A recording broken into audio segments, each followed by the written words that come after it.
तर भारत आणि पाकिस्ताननं तणाव टाळावा, अमेरिकेचा दोन्ही देशांना हा सल्ला पाहायला मिळतोय। अमेरिकेने हा सल्ला दिलेला आहे। अमेरिकेची दोन्ही देशांच्या राष्ट्रीय सुरक्षा सल्लागारांशी चर्चा झाली आहे।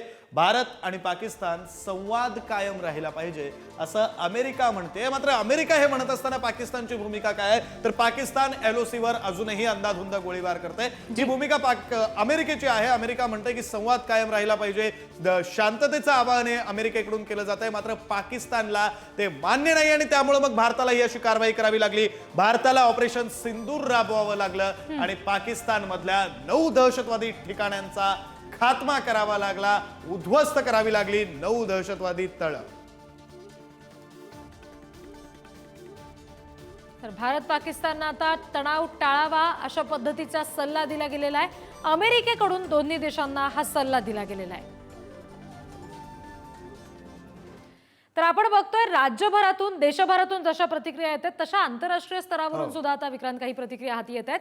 काहीतरी घडणार याची कल्पना होतीच असं डोनाल्ड ट्रम्प यांनी म्हटलंय।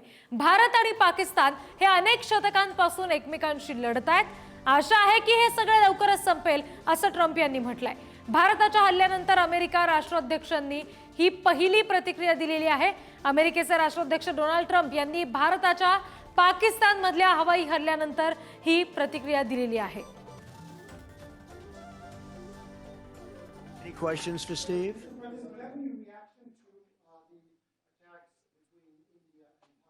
No, it's a shame. We just heard about it just as we were walking in the doors of the Oval. Just heard about it. I guess people knew something was going to happen based on a little bit of the past. They've been fighting for a long time. You know, they've been fighting for many, many decades and centuries, actually, if you really think about it. No, I just hope it ends very quickly. आणि या संदर्भात बोलूया, Arvind Gokhale sir आपल्यासोबत जोडले गेलेले आहेत। अमेरिकेची प्रतिक्रिया, अमेरिकेचे राष्ट्राध्यक्ष डोनाल्ड ट्रम्प यांची प्रतिक्रिया आपण ऐकली।